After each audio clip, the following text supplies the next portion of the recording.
Hi there Waltineers, I'm Jack, this is DSNY Newscast, and as promised, today we're going to be doing something a little bit different, as we're going to be doing a Waltineer Showcase, so let's dive into all of your questions up next.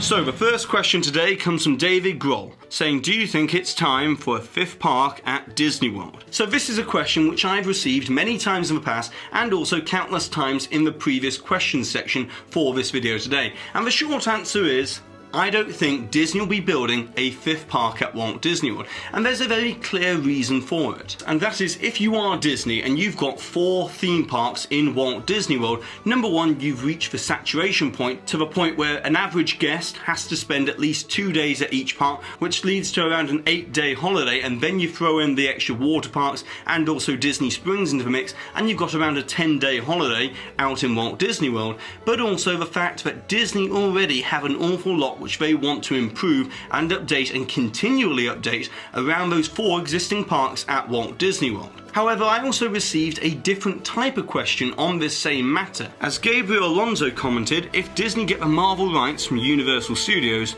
do you think that Disney should build a park dedicated to Marvel? And you see, that's the million-dollar question for Disney, if not the billion-dollar question for Walt Disney World. But where I stand on all of this is I don't think you'd see Disney dedicate a whole new park just to Marvel by itself. More than likely, you'd see them add it to an existing park, such as Disney's Hollywood Studios, as there's a big section for expansion still within Disney's Hollywood Studios, which they could easily add more Marvel rides to and a potential Marvel superhero universe, and also the fact that we're currently seeing the first Marvel ride being built at Epcot. So Disney are already starting to split up Marvel between the different Disney World parks. But this whole question of another park kind of leads us into the next question. As Chris Larson asked the question, where do you think the next Disney park will be? US, international, or do you think that Disney will just build on the parks currently in existence? Now that's really a great question, and considering the immense success that Disney have seen with Shanghai Disneyland, opening back in 2016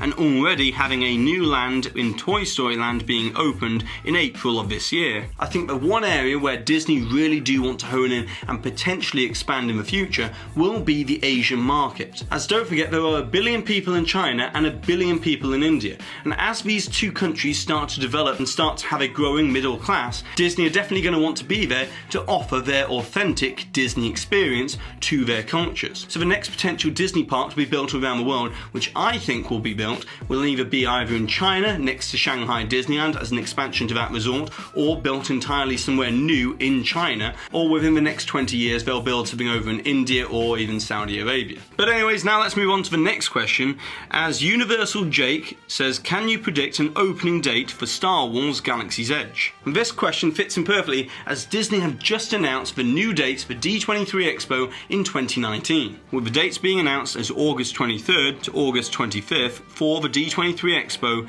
in 2019. And as Bob Iger previously announced at D23 Expo in 2017, that one version of the 2 Star Wars Galaxy's Edge being built on either coast will be open by the next D23 Expo. And to be honest, judging by the construction pace and the recent aerial drone footage that we've seen, it's more than likely going to be the Disneyland version opening before the Walt Disney World version. So I would expect Disneyland's version of Star Wars Galaxy's Edge to either open in June or July, but this is just my own personal opinion, that I feel that Disney will be missing out on a major media marketing opportunity if they didn't open Star Wars Galaxy's Edge on May the 4th of 2019, as then that way they can mark that day as the anniversary of when Star Wars Galaxy's Edge opened, and they can also have a major media push across all the different networks, and of course have cross promotion on all the different ABC TV shows such as The Chew, The View, and also Good Morning America. The next question comes from the kids in the park as they say, are you planning a trip to Walt Disney World anytime soon?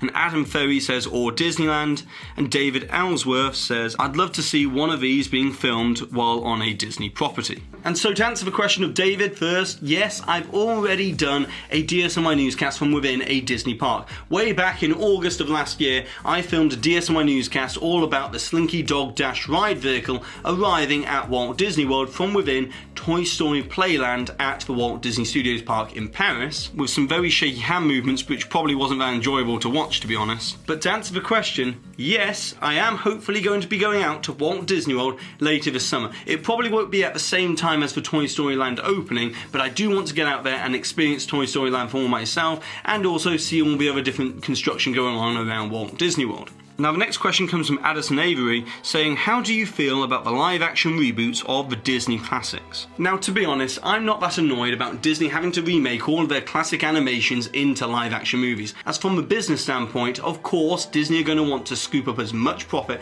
as possible from revisiting their existing canon and turning them into live action movies, as we all end up going to see them anyway, so therefore it's easy money for them to make. But from the standpoint of a direct remake of an original into a live action, yes, I collectively groan with all of you lot whenever I hear that's happening as well, as I'd much rather see Disney go in a new creative direction with the existing characters, as they did with Maleficent, and also what we're going to be seeing later this summer with Christopher Robin, as these two movies are great examples of where Disney have taken the existing universe either of Sleeping Beauty or Winnie the Pooh and are expanding that on out to build a more expansive and fully rounded universe of characters and for that franchise as well. And so the next question comes from Paige Graves, saying, you often criticise some of Disney's decisions, suggesting an alternative way they could do something. What do you think Disney's biggest mistakes or missed opportunities are? Now first of all, hopefully I'm not that negative towards Disney, as to be honest, that would be an extremely boring show to watch, watching somebody just get really negative towards Disney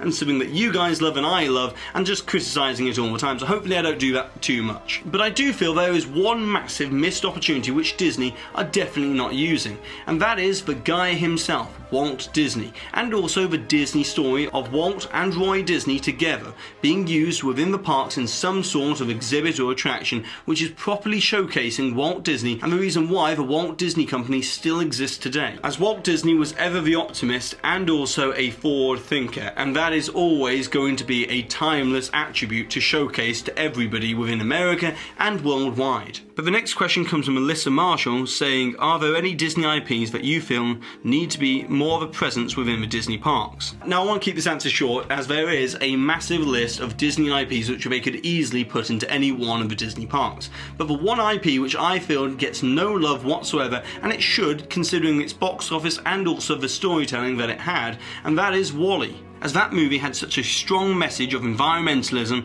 and how we've got to take care of the earth, and it was a great message to instill and pass down to the next generation of children. And the last question for today comes from Kristen, saying, what would be crossing the line for you? Like, was the closing of a great movie ride the final line where you said, okay, Disney's decisions are just getting stupid now? And yes, I have got one line where Disney shouldn't cross, in my own opinion, and that is the Carousel of Progress. As that attraction holds such a dear place in my heart, I love the music, and it's just a great piece of Disney storytelling. But don't get me wrong, that's not me saying that I don't want Disney to update the Carousel of Progress, as I definitely do want them to do that, as I'm very much along the lines as the Disney parks are not a museum, and they should and definitely will be updated from time to time, and we as a community should embrace it a lot more and not get so annoyed when Disney decide to add something new. But now it's over to you, the Waltineers, as I would like to know what would be, in your opinion, crossing the line in terms of Disney updating attractions, and which attractions, and iconic attractions at that,